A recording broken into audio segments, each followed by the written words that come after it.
show. Rebel Booty here. Today's legendary guest is pro skateboarder Jim Bates. Welcome to the show, Jim. Thanks for having me. Yeah, it's thanks good to for see you. being willing to do this interview. Of course, no problem. When I first rolled up to the 3 block, Jim was trying nose manual nollie flip, and of course he did it within a few tries. Very cool to see him still going and progressing and keep skating after, like, how many years have you been skating? About 30 years. 30 years. Yeah. So you started when you were Around like 12, 13. and you're from Great Park. How'd you even get into skateboarding? Basically, my friend had a board in his garage. It was like a kamikaze board. Like a Christian Hisoy board? Just like a generic kamikaze. Okay. Like the sun. And I just started like riding that a little bit, and I just really had fun, and then I wanted my own. So I saved up money and I bought my own from like a sporting goods store in the mall. Just like the cheapest thing I could find because I was really young and I had no job or money. So How'd you get the money for the board? just doing chores for my parents and stuff. So What did you do before you got into skateboarding?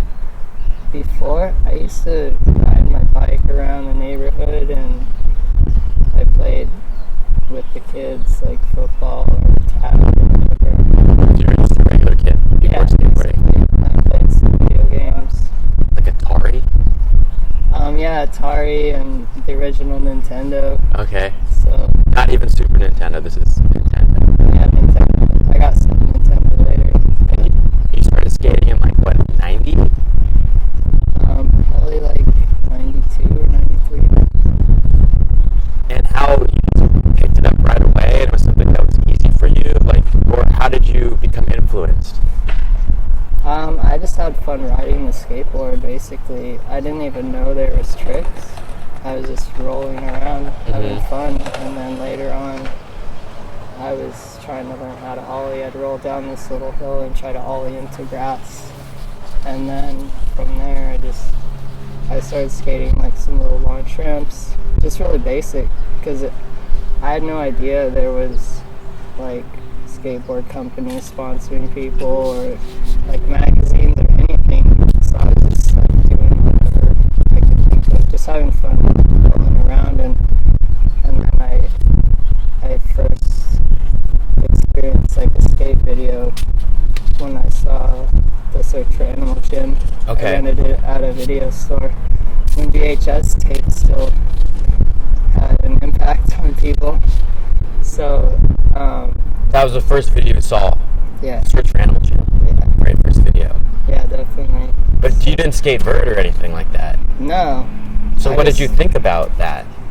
I thought it was amazing, and then that kind of sparked my interest for vert, but there was no vert ramps around, so I just skated around the street, and I eventually built the little launch ramp in my front yard, and then just cruised around and learned how to ollie, and then later, probably years later, I finally started trying to kickflip, and that took a while. So It took me so long. It took me like a year to learn how to kickflip. yeah, I don't remember exactly how long it took me, but I know it was a long time. Like, it was not easy for me. Don't you feel like now kids can learn how to kickflip in a day or a week or something? Yeah, it's crazy. The level of progression is so much quicker. Just so insane. Just like the evolution of skateboarding, the tricks that people do, and just there's so many good people. Like, everyone's so good. Everyone's good now. Like, there's no real definition of a pro skateboarder because everyone's like skating at that pro level. Not everyone, but a lot of people are way up there with the talent and the tricks they do. So it's hard to stand out, I think, more now than before. I think pro's a subjective term. Yeah, for sure. It's not even about having the name on the board anymore or anything like that. It's almost about, like, all the really successful pro skaters have their own brand. Yeah. That's what it comes down Seems to like now. a lot of people are doing that, yeah. So you grew up and you were skating in Newbury Park in the early 90s before the skate park was built. Yeah. How did you learn all your tricks? Like, where did you go to Skate Street, or did you get out there, or? I went to Powell Skate Zone. This was a skate park in Santa Barbara before Skate Street, and that was kind of the first skate park I experienced. And my friend's mom would take us there once in a while, and then I just basically skated around the streets. And you haven't stopped. No. You haven't stopped skating around the streets. No, I live for skating. That's 100% your life, is living for skateboarding. Yeah, I mean, it's like breathing for me. I can't live without it. So your drive has never diminished. No, not at all. It's something I enjoy more than anything, and the tricks you can learn are constant. Like, there's no end. There's always no ending. Something new you can learn and just progress. And I mean, just pushing myself has always been something, like new challenges. And So you never get bored? no. It never gets boring. Not even doing kickflip 5-0, 180, switch crook, fakie big spud? Like, you've done it like 1,000 times probably? Well, I mean, sometimes it's just fun doing the tricks that you know, and then some days I'll want to try to learn a new trick. Because, I mean, sometimes I'll just want to go out and skate and flow and have fun and not, like... Try something for an hour? Yeah, like, I want to ride my skateboard and enjoy it. And then other days, it's like, I really want to learn something new today. Or I come up with an idea the night before, and I'm like, oh, I want to go try that tomorrow. So you're like laying in bed, and then you think of nose manual, nollie 360 heel, and you're like, I'm going to do that tomorrow? Yeah, it's like a light bulb. Or just like inventing a new trick sometimes. Or like, You've probably done some MBDs. I believe so. What do you think tricks have you done that have never been done? Actually, I was the first one to skate the Hollywood High 12. And the 16? Yeah, well, I ollied over the fence. On the 16? Yeah, on the 16. That was in 98. And then I kickflip, tray flip, backside flip the 12. Really? Then, You're the first person to skate Hollywood. basically, How'd you even find it? I was just skating. We used to go skate in LA and film, and we came across it. We go to school. I mean, it's just right there. It's on the street. And then, so we started filming there, and then I met up with this photographer, Rick Cossack, for Big Brother. Oh, cool. And so that was something we shot, the tray flip down the 12 and all over the 16. That was in Big Brother? Yeah, it was in 98. Do you know what issue it was in? Not exactly. I know it has, I think Brian Anderson doing something. There's a ledge in Venice that used to be down like an 8 stair. Yeah, the like a hubba. Yeah. I think Brian Anderson had like a hurricane or something. Okay. And then, so Rick Cossack basically said that that's the first published photos of Hollywood in a magazine. Wow. Basically, I'm pretty sure the first person to do those tricks. And then Jamie Thomas 180'd over it or something later on. And then Like 180 melon. Now it's been kick flipped, hard flip. And everything. So like it's just progressed, but... So you were on Birdhouse for a little bit. Yeah, in 96. 96. Who else was on the team? Ocean Howell? I'm not sure if he was still on or not. Andrew Reynolds and then Jim Greco. And you were skating with those guys?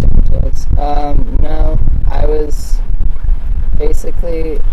skating a lot of castle contests. Okay. And then...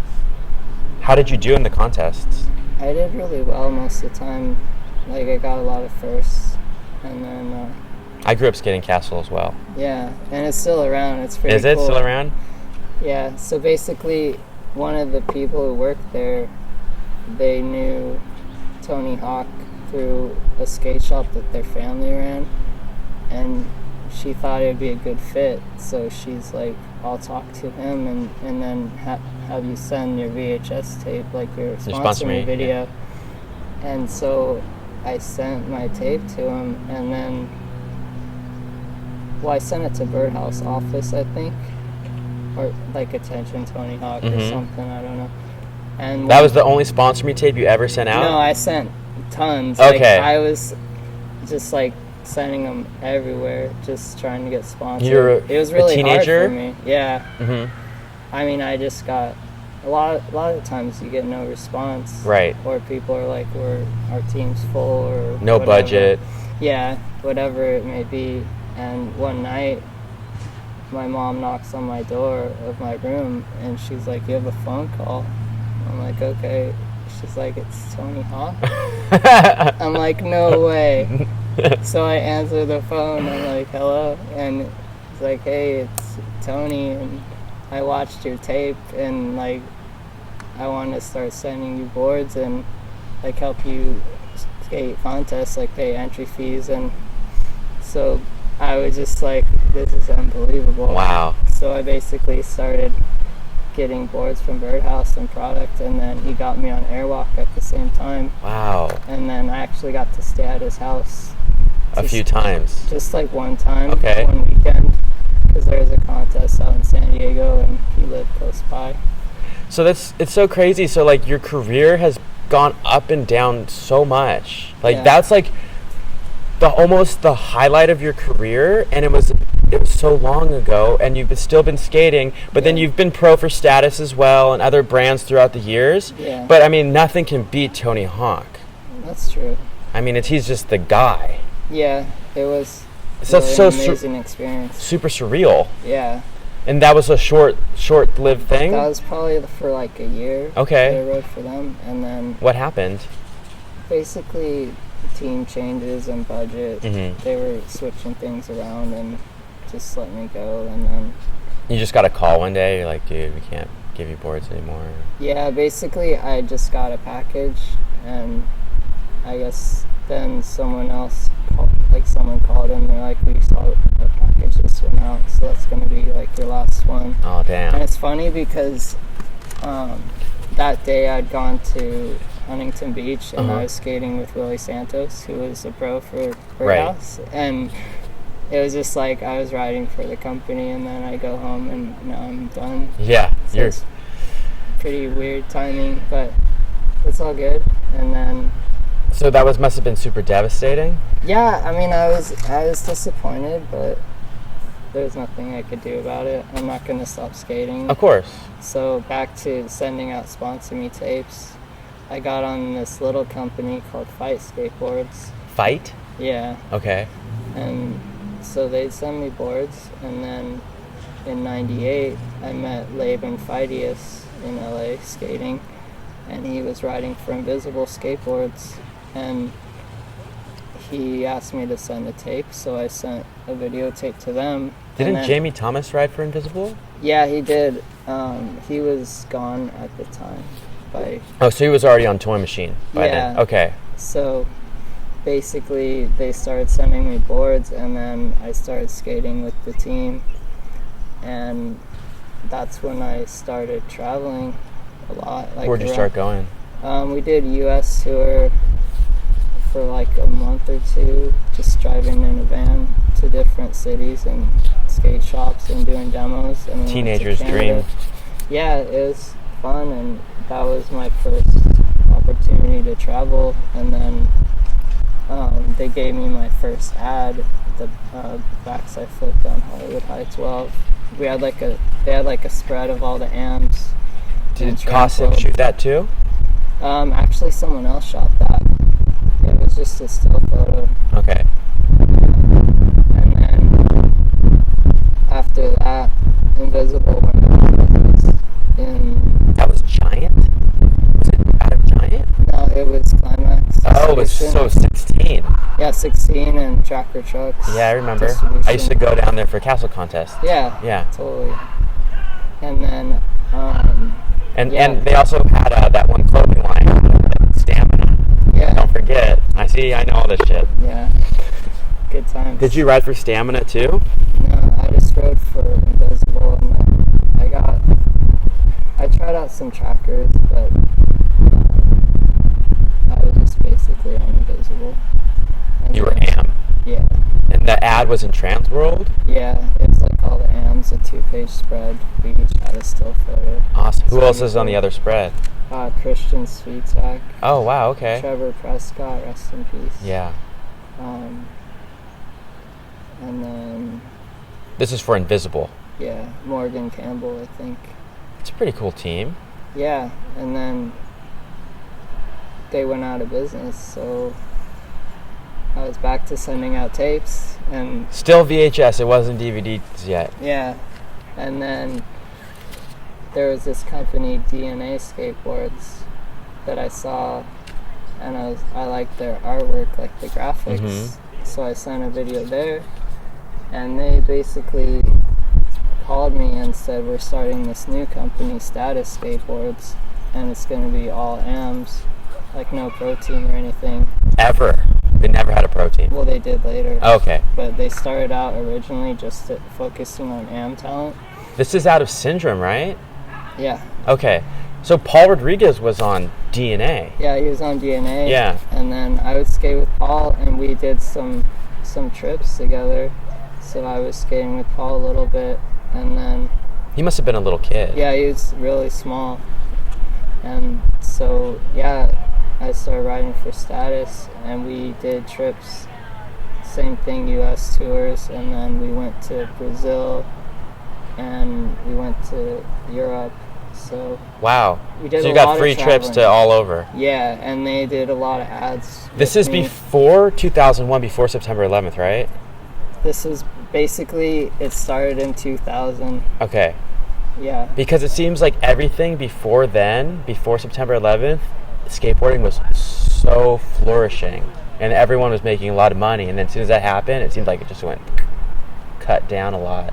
Yeah, I'm not sure about like the financial side really. Because I mean, I know there's always some people that make good money and there's other people that don't make that much. Right. Like I never made that much money. Neither did I. So even like I turned pro.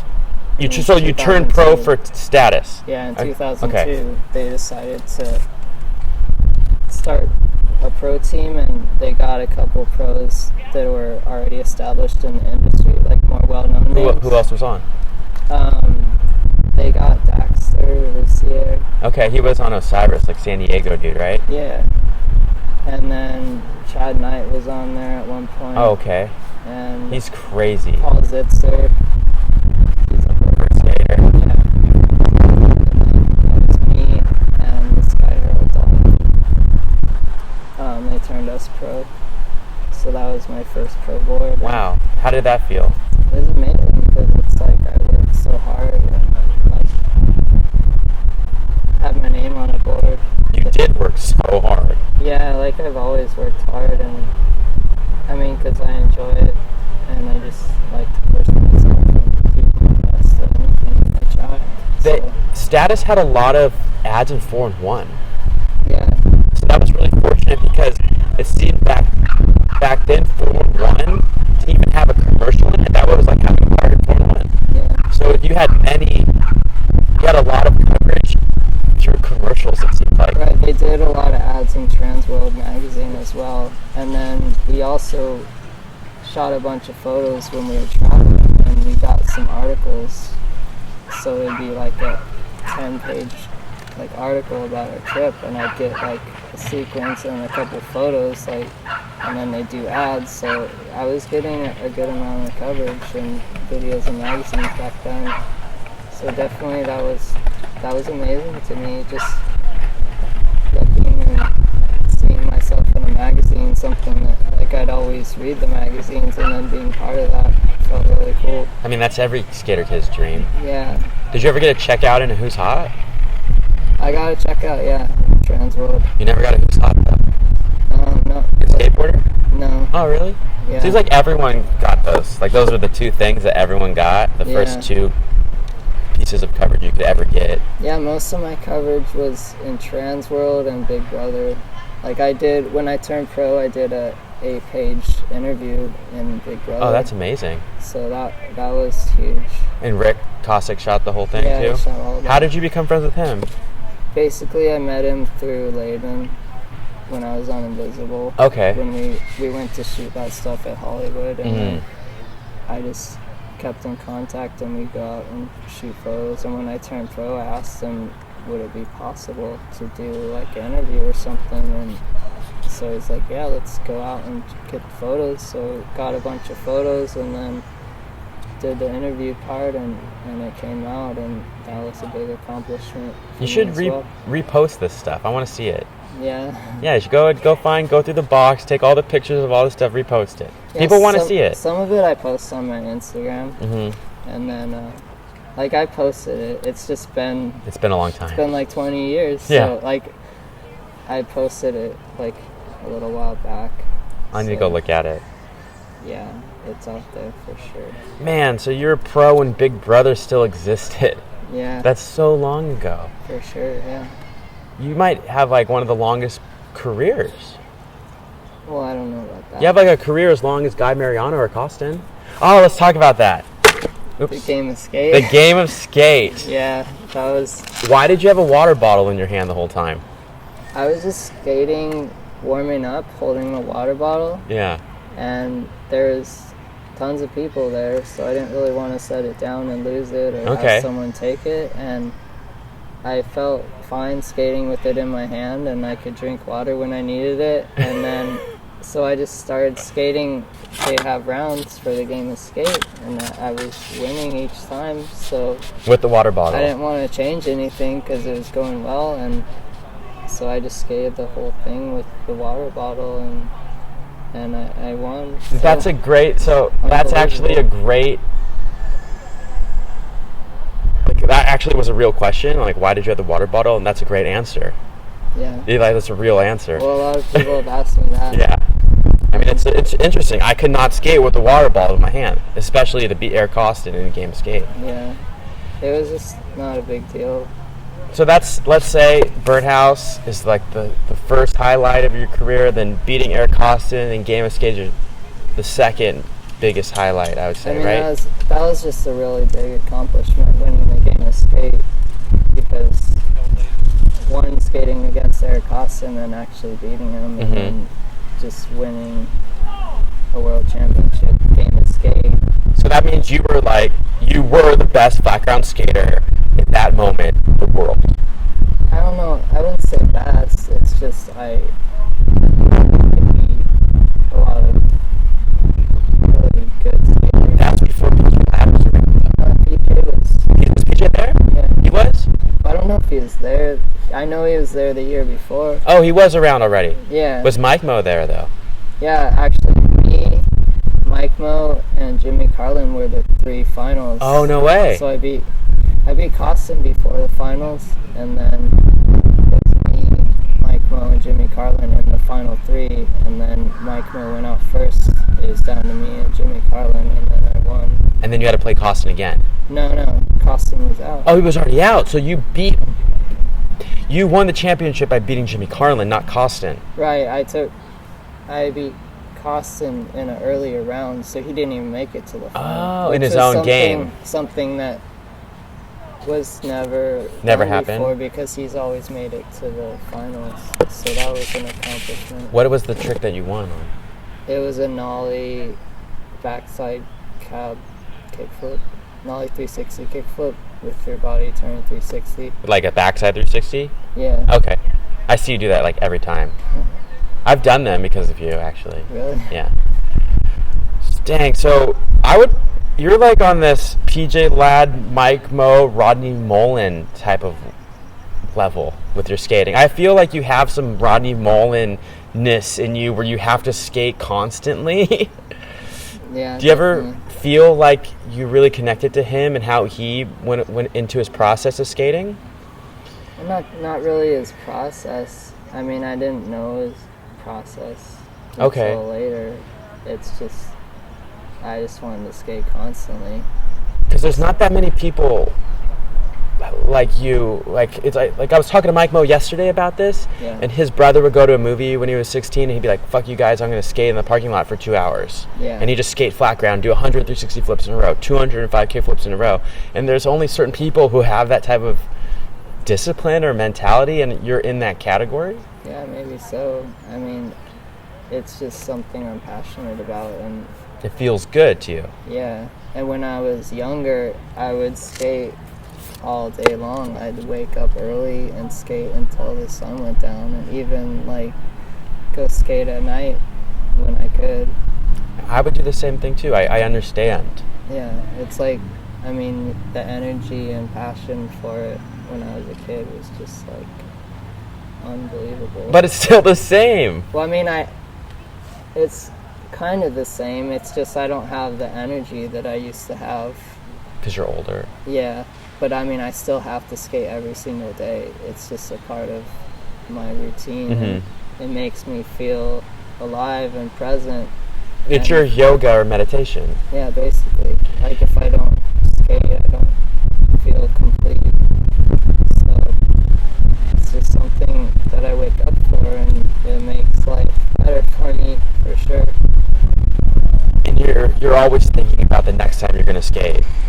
Yeah, or just thinking about tricks I want to film or do, or where I'm going to skate, or spots, or whatever it may be. And say you're like laying in bed or you're at work, you're like thinking about the tricks in your head and kind of going through them mentally a little bit? Not always, but I mean, a lot of the time.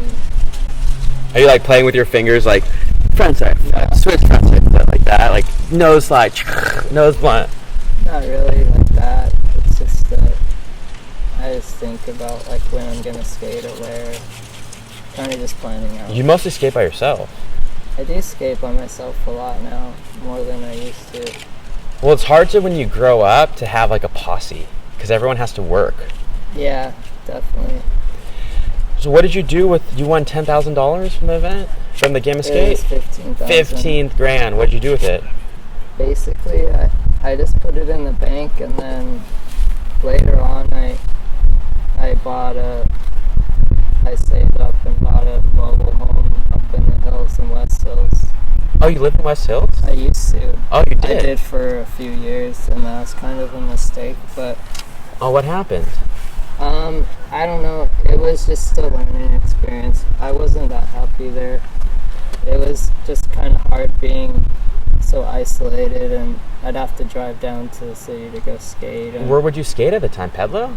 Yeah, I skate Pedlo, and there's like little spots and shopping centers I go to.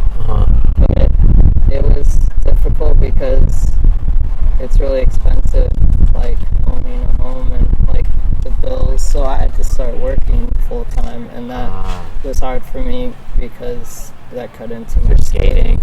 So I basically went from traveling around the world skating, and then now I'm sitting in an office and skating for like an hour a day, like on my lunch break. Where were you working? I've been working for this company, Taylor Printing, and I still work there like really part-time, but I was working there full-time. Is that who makes your shirt? No, this is actually, I met this guy who has a t-shirt company. Okay. His name's Igor. He has Igor's t-shirts, and this is actually the artwork for my upcoming book. Your second book? My third. Your third book? Actually, yeah. What's it called? It's going to be called Super Dragon Skater Boy.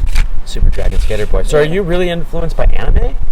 Yeah, definitely. I really enjoyed anime. Just the characters and the artwork, the style of it kind of influenced the way that I draw. I've been drawing since I was a kid. So you're an artist too? Yeah, and I write the stories too. This is actually my second book right here. How did these books come about? Actually, my first book was published in 2014. Okay. So I came on, but basically I was talking to someone else. They were working on a children's book, and they asked me if I would be interested in illustrating. So I was originally going to illustrate someone else's children's book. So I got the idea to do my own. I came up with the story and did the artwork, and then I just researched. Like, I didn't know anything about publishing a book or anything. Like, it was never a plan. So I just did a bunch of research online, and I figured out that I could self-publish, and I found this company, Mascot Books, and they kind of helped me with the process. How much does it cost to make each book? Well, you have to do like a large quantity. How many did you do? I published 1,000 Oh, wow, okay. in my first, and then How much is that investment? that was, I think it was like $5,000. Dang. And then Did you put it on your credit card, or do you have the money? I actually did a fundraiser for it. Oh, okay. Yeah. GoFundMe. Kickstarter. Actually, I did Kickstarter for my second book. My first book I did.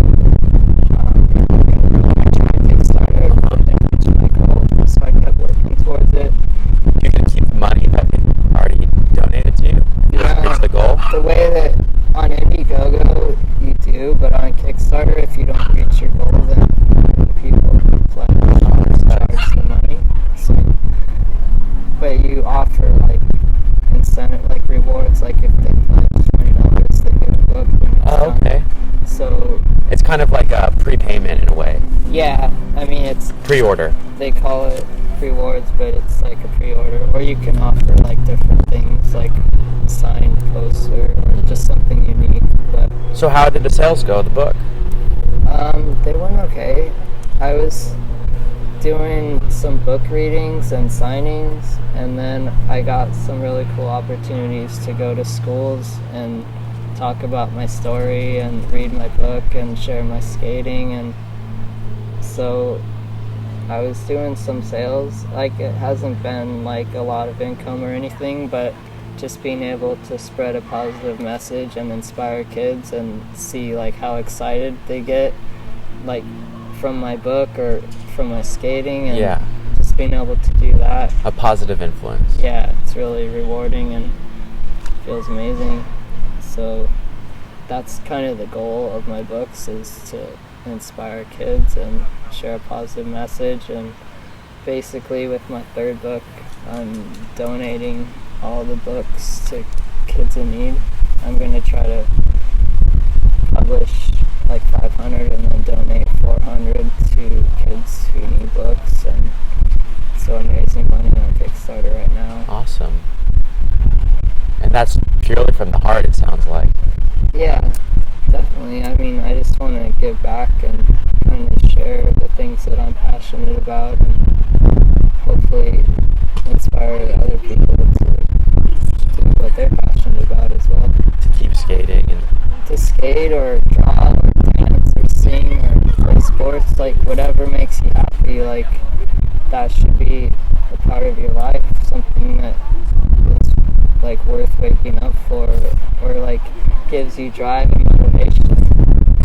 And then you can also share that with other people and inspire other people just to like follow your dreams. And like, I feel a lot of people don't want to follow their dreams because they're insecure of what people are going to write in the comments in their Instagram, or they're afraid of what their parents are going to think or judge them. yeah. But it seems like skateboarders and people like us, we just do what we do because we have to. Yeah. I mean, it's not easy to set a goal and accomplish it, because it takes work and time and dedication and patience, and those are all things that skateboarding teaches you as well. Just to learn a trick, you have to put in the time and effort and fall down and fail and just Get back up and keep trying until you make it happen. And some people don't want to put in that work. They just want instant like results, and they give up, or they don't see it happening, so they stop trying. Or they get a girlfriend, or into drugs. Yeah, I mean, there's lots of obstacles that stand in your way, and you just have to fight through those tough times. Growing up, I would go to Sportchard a lot to skate, and you're probably the first pro skater I ever met in real life. Really? And then I went to Chaos one time, and you used to work at Chaos Board Shop, right? Did you work there? I did work there, and I rode for them for a while.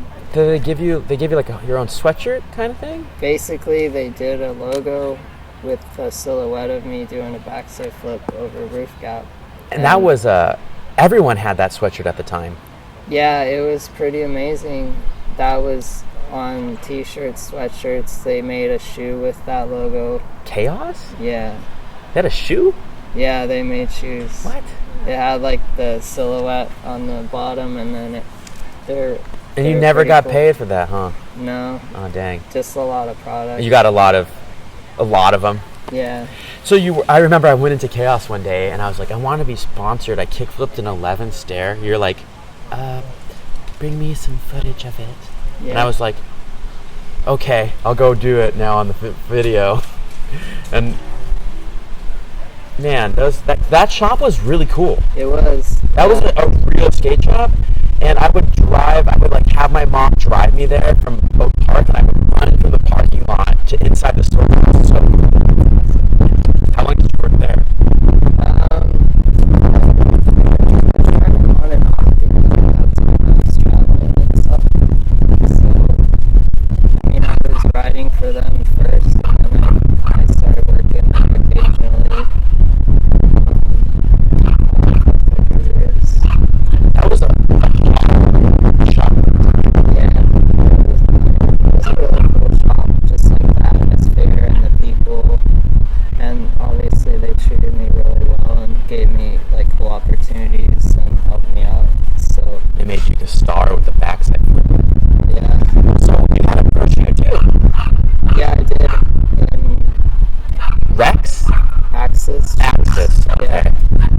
How did that go down? Basically, I was on tour with Status doing a demo, and someone approached me, and he said he's the team manager for the shoe company Axis, and wanted to send me shoes to try and skate. So they sent me some shoes, and originally I wasn't that into the shoes they had at the time because they were like really big and bulky. Were you just riding? You really like SXLs, right? Yeah, I was on Audio Flow actually Okay. for a while, and then but I tried out their shoes, and they came out with like a new style that was like, It was like really good. Mid-top. Yeah, I remember. and then so I started riding for them, and then they asked me about doing a pro shoe, so we worked on designing that. So you designed it yourself? Yeah, I mean, I helped design it, Okay. and then so that came out in That was around for like 2003. a year or two? Yeah, that company went out of business too, but they sent me to Japan, which was amazing. So you got a good trip out of it. Yeah, and so that was pretty cool. Did you get any royalties for the shoe or anything like that? Yeah, I mean, they gave me royalties, and then I had a small paycheck for a while from them, just for riding for them, and then they went out of business, so. I mean, getting any amount of money for skateboarding is amazing. Yeah, definitely. So you had an ad with them, and it was a kickflip over the rail at Westlake High School into dirt. Yeah. But it was a wood at the bottom. Yeah, there's a 12 stair with the rail, like on the football field. And whose idea was it to bring a piece of wood there to kickflip over? And you're like, there's like this 12 stair that no one skated, but it goes into dirt, and I'm going to skate it? Yeah. I was just trying to, I guess I was skating there and I saw it, and then I found someone who had a truck and asked them if they would take a piece of wood there for me, and we went and filmed it one day. Did you do it first try? No, actually, I broke my board, and then I had to set up a new board and do it on, but I think it took me, I did it a couple of times, but it took me a few tries. Did Eric film that? Eric Longden? No, my friend Brandon filmed it. Oh, Brandon, I remember him. Whatever happened to him? He moved to Colorado. Didn't he drive a motorcycle? Yeah, he used to. Yeah, I had like a college class with him for a second. Yeah. He was nice. Yeah, we used to film a lot. Like every weekend. Those were Eric filmed you a lot too. Yeah, I used to film with Eric a lot. He's going to come on the show soon. Awesome. Yeah, he's got a great story. Yeah. You know, that's at Westlake High School where you kickflip over the rail. That's where they filmed Blink-182's Josie, the music video. If you go back and watch it on YouTube, it's the same In the stadium? Mm-hmm. That's cool. Yeah. So check that out. It's one of my favorite music videos. I actually used to think be embarrassed about liking Blink-182, but then I saw this Dwayne Peters quote, and it says, "My guilty pleasure is listening to Blink-182," and that's Dwayne Peters, so it's okay, you guys. I mean, just listen to what you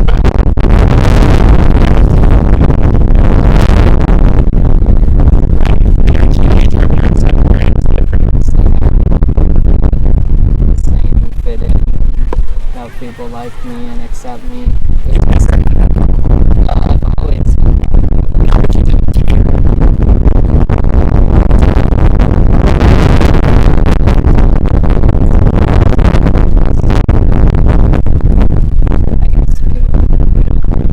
I guess so, 'cause I never thought you were. Just because I'm so quiet and keep to myself, people don't know what's going on in my head.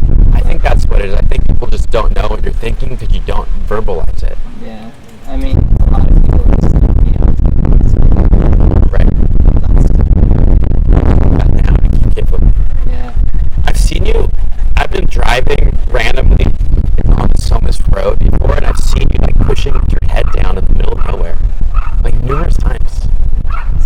Yeah, like in the middle of nowhere in Park with all the mountains around, and there's no. I used to work in more parks. Okay. I'd skate there on my lunch break. To the skate park. I didn't really go to skate park that much. Just shopping centers. Just skate by myself on my lunch break. You're so much like Rodney Mullen, dude. You like have that drive so intensely. It's just because I used to feel that way for years and years and years, but then one day it went away. Yeah. But sometimes I wish I had it, and then sometimes I'm in a yoga pose and I'm thinking to myself, I'm so happy I don't have to jump down anything. But you love it. It's not even a question in your head. No. You're never going to quit skateboarding. No, I can't. You can't. Can't live without skating. Have you ever tried any other things like surfing or snowboarding or anything? I surfed a few times when I was younger, before I started skating like every single day. Okay. So, I mean, that was cool. It's okay. It's fun. I mean, yeah, it's fun, but it's definitely a colder, more miserable type of experience. Yeah. Just skateboarding is definitely like, suck. Skateboarding is what carries you through, it seems like. For sure. It cures depression, cures anxiety. Yeah. It's just a positive outlet for stress, anxiety, whatever is bothering you. You can just go out and be free and... Have you ever thrown your board? I've never seen you throw your board. I don't see a point in throwing my board. Yeah, you never do that. You never get like mad or yell. I mean, obviously everyone has like a bad day, or I get frustrated sometimes, but I guess I just don't take it out on my board. Okay. How do you keep doing the same tricks? Like, how do you keep kick flipping the bank and 360 flipping down the bank and back to flipping the bank every time? Is it just ingrained in you and you just never kick out? Like, how do you do that?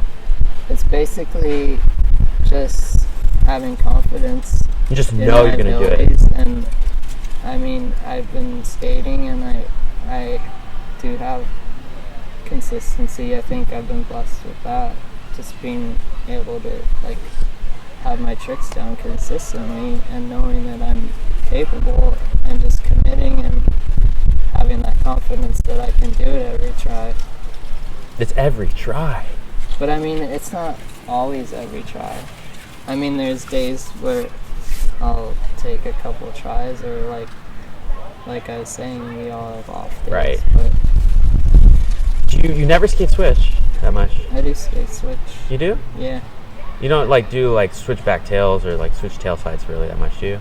Not so much like ledge tricks. I do like a lot of switch flip tricks. You do like, oh, I saw you do nose manual nollie flip, but that's almost not switch in a way. Yeah. Well, I mean, I learned basically flat ground. I learned most of the tricks regular and switch. Okay. And then, I mean, I don't think did a I've... switch flip back tail here a long time ago. You've done it? Which is something like I can't do now. I don't think, or I haven't tried. So that's pretty cool.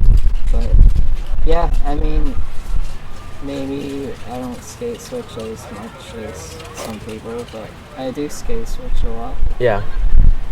Maybe it's just something that doesn't stand out where people think of when they think of my skating. Because I feel like someone's have to comment like on a video.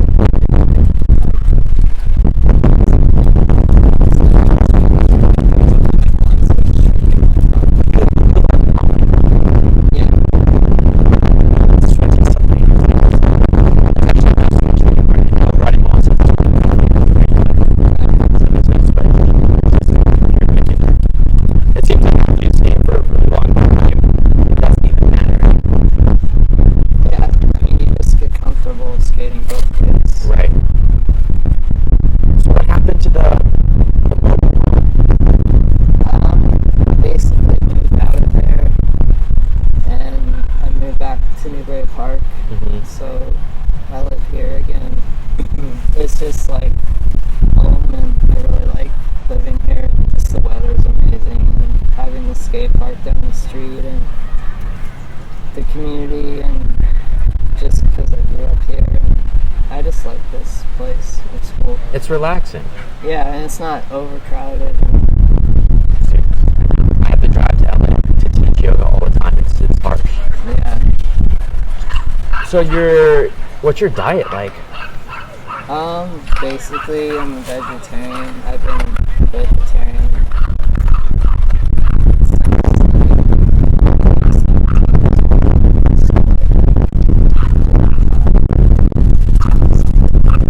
Never gone back. I mean, I was vegan at one time, and then now I'm just like vegetarian.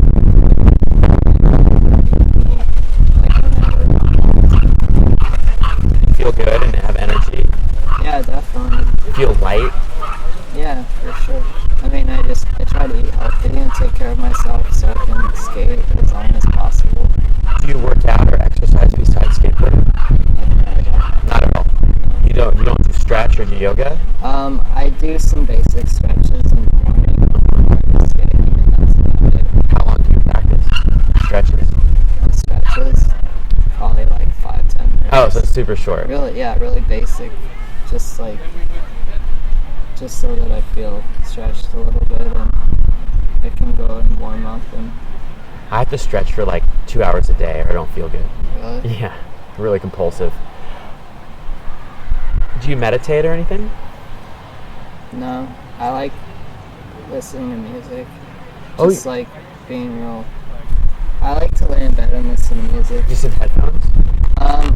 No, I play it out loud. Okay. Like I have a CD player, which is kind of something else that's almost like this thing. I like to play CDs. What are you listening to? I listen to a lot of hardcore, like metalcore, screamo, like heavy music. Heavier than Metallica. Like crazier, Well, screamo. I I like the older Metallica. Like older Metallica was pretty heavy Like Sandman? Earlier. earlier. Lightning, and Justice for All, Master of Puppets. I'm gonna go listen to it after this. Yeah. So let's talk about music. You used to be in a band. Yeah, I was in a band. I went to a lot of hardcore shows in high school. Music has always been something that inspires me.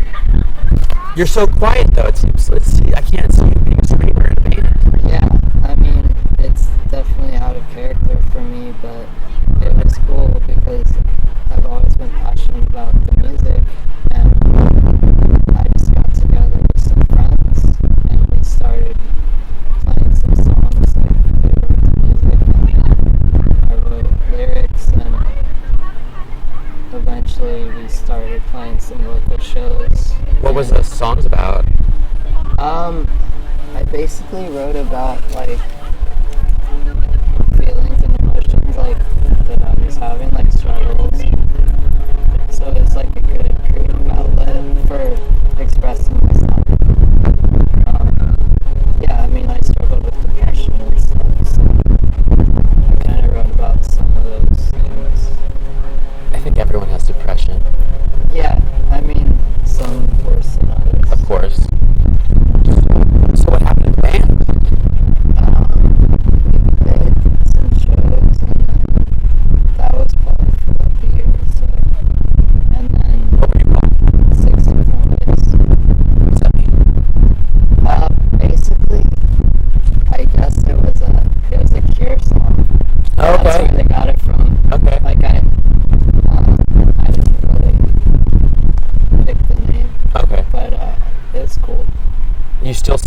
Scream?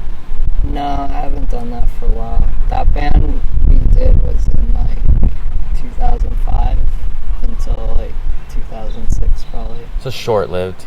Yeah, I mean they basically got a different singer at one point, and then they stopped a little while after. So. But you didn't care to like keep going? Well, it's not easy to get a band together and find the right fit and people's schedule and a place to practice, and so I mean I was okay with it. I was just It was cutting into skate time. I wouldn't say it was cutting into it, but I still had skating, so that was fun. Tell me about the kickflip on the bridge. You're freaking crazy. He kickflips on a freeway overpass with a depth-defying drop. You haven't seen it. Why do you do that? I think it's just something that gives me a rush of adrenaline. It's just exciting for me.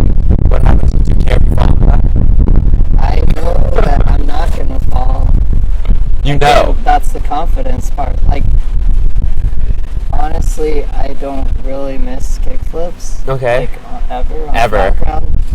And, like, if I do, it's like... You start laughing. You're like, what? That was like, weird. That's not supposed to happen. Like, that doesn't happen. Yeah, it's just a trick that I have to have. And just do it. People right on there. You're freaking crazy. Yeah, I have missed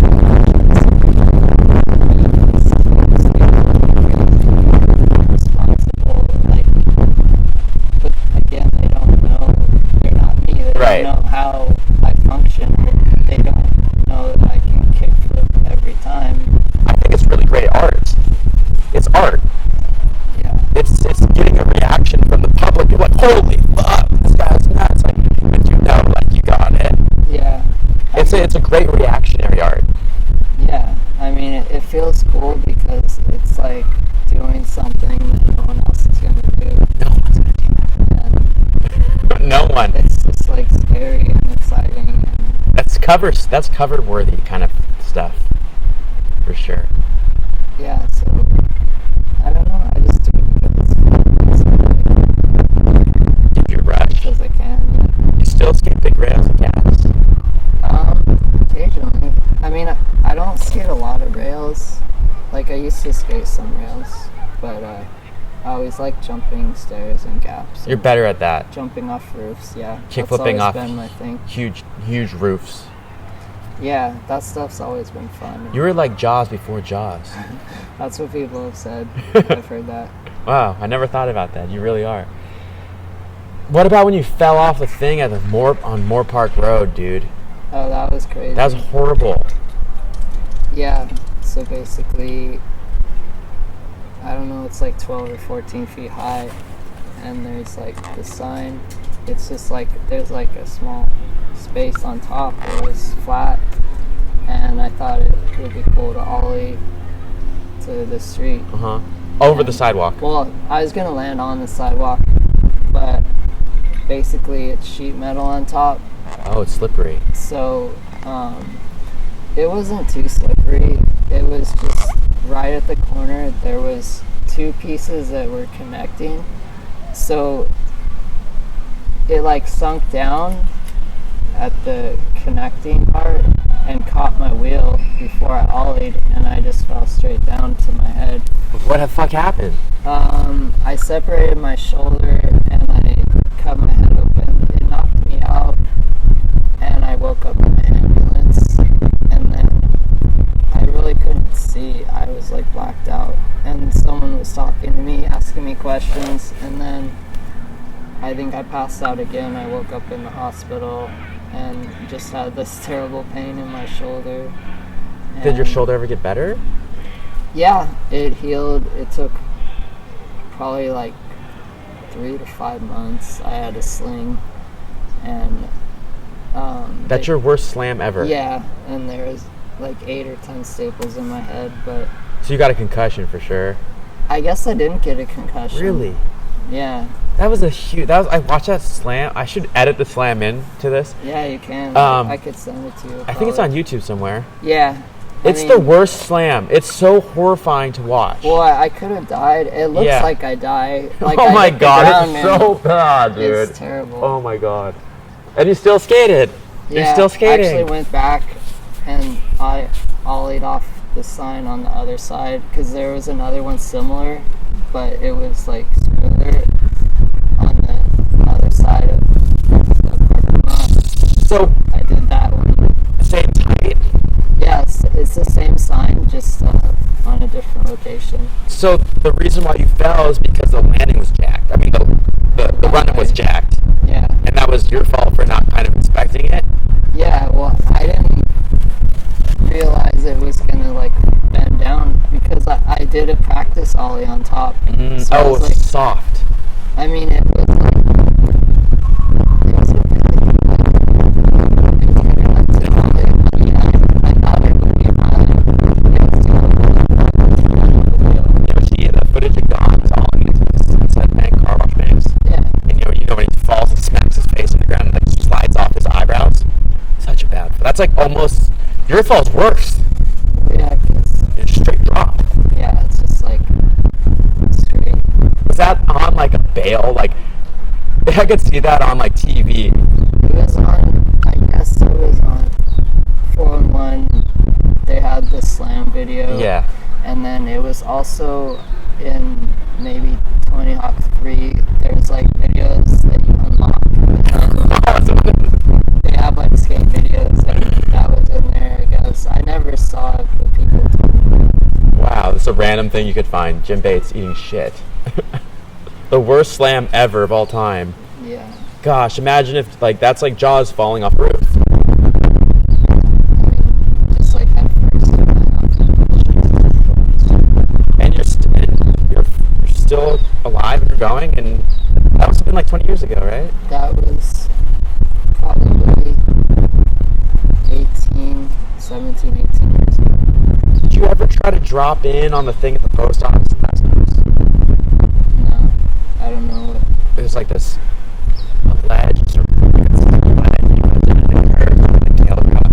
I heard someone said they did it, but they're like a legend, so. That's cool, like, maybe I should, maybe something I'd like to I'll do. take a picture of it for you, you can check it out. So do you still have a pro board out? Yeah, actually, I ride for this shop called 306. Where are they? They're in Canada, Okay. but they did this board for me. Show the camera.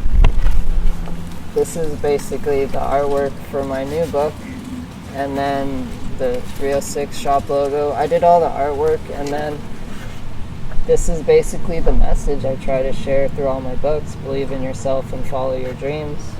Love So it. I designed this board for them. What's a 775? This is a 7.5. You still ride a 7.5 board. Yeah, and this is Dragon Grip, which I started. So that's your brand, Yeah, Dragon Grip. based on the dragon from my books. Nice. And how many orders of grip tape are you ordering? What's the kind of small thing? It's pretty small. Yeah. Yeah, but it's cool. That's cool. No, it's always fun to have your own thing. Yeah. Now you're like Tori. Instead of having a grizzly, you got a dragon. Yeah, for sure. And then I have a guest board for this company called 43 Skateboards in San Francisco. Oh, cool. And then I have another guest board coming out in October For a different brand? for, a company called Everyone Skate, So you have 3 pro boards out. basically. Wow. Well, the third one, I have one coming out soon. But And you did the art for all of them? I did just start for this one, and then the new one, it has a scene from Psycho movie, and then it's like it's like the woman screaming. Okay. Yeah, and then it has my name, and it like has some blood dripping down. It's available for pre-order on Halloween. Okay. But just because, like, the base motel is the location of the movie, and then the guy is named Norman Bates. Oh, okay. So they based it off because my last name's Bates. Right. Okay. There we So go. that's the how connection. it goes through. And I was then- like, yeah. Okay. And then the other one for 43 skateboards, it has Yoshi on it from Super Mario Bros. Similar to that. Yeah, I love Yoshi. Yoshi's awesome. So what, you still skate in old Etnies and S's? Like, how do you get them? My shop sponsor 306. They help me out with shoes, or my friends give me shoes, like their old shoes. Because you only like to skate a certain type of shoe, right? Yeah, I still like classic, basic skate shoes. Sole cup. Like the cup sole, yeah. You don't like Vans. No. Have you ever tried? I tried to play like a long time ago. I like having a little bit of cushion just to protect my feet. And, Right. Especially because I like jumping off this stuff. When I was a skater, sounds funny, when I was a skater, I only skated the Lakai Manchesters for about 5 years straight, and it's Yeah. pretty much a cup sole shoe just like that. Yeah. And it was the greatest shoe because it was thick. Like, I needed the thickness. Yeah. Or if I jumped down stuff, I wore the Mark Johnson 2s, and they were like this boot almost. And it was you need a thick shoe to jump down things. Definitely. I mean, they have insoles now, which I guess helps as well. So a lot of people put insoles in their thin shoes, but So whatever works for you. the Canadian shop send you a box of shoes. No, they send me like a pair of shoes, and they send me boards to ride in, Oh, that's rad. like every once in a while. How'd you get hooked up with that? Basically through Instagram, they reached out to me. I guess they knew someone like me. Yeah. So they just said, well, start sending me boards, and then I started working with them, and eventually we created this board, and they helped me out, and I try to help promote them through my Instagram. That's the hat you're wearing. Yeah, they're awesome. So your setup is so freaking 99, dude. You got 7.5. You got Etnies wraps. Etnies wrap. Well, these are Muranos. They're a shoe. It looks like the old Etnies wrap, Yeah, the black one. I mean, they've been around for a few years. Now I've seen it before. Like Scheckler designed these, I believe. Okay. I can't believe Etnies still exists. Yeah. It's crazy. I forget about them. I can't They believe make good shoes. anything Soltec exists still. Yeah, I mean, they've always made good shoes. I know, but it's just that the times have changed. Yeah, Everyone has Nike or Adidas. That's it. Nike, Adidas, Vans. That's it. yeah, that's true. Those big companies kind of took over, but there's still pennies and classic shoes and Fallens. It's are you gonna try to make any more shirts or do anything with your brand? Kraken? Basically, I'm just trying to keep it going and focused on getting my third book published and just having fun skating. You're Green Dragon Squad. You're not Red Dragon. You're Green Dragon. I guess so, yeah. Anything else you want to share with the kids? Anything about you want to tell anyone who wants to be sponsored or anything? Would you want to share any knowledge? Basically, as far as getting sponsored, I guess don't worry too much about it. If it's meant to happen, it will happen. Just have fun skating and learning and enjoy the process. And if something more comes of it, then that's awesome. And just in general, believe in yourself and follow your dreams. We all have our own gifts and talents. We can all do amazing things. Just work hard and do what you're passionate about. Don't give up. If it means something to you, just keep working and you can accomplish your goals. Like whatever you set your mind to, you're capable of doing. And there's usually more than one way to accomplish your goal. You just have to figure it out and keep working towards it until it happens, and just enjoy the process and have fun and do what makes you happy, basically. Thanks, Jim. Thanks for having me. Yeah, thanks for being on the show, Jim. I really appreciate it. Yeah, it's been great. I enjoyed Cool. talking to you. And I can't wait to see what tricks you're going to learn in the next decade. Still skating at the next 20 years. At 60 years old, I want to see a trail down the bank of again in 20 years. All right. Namaste.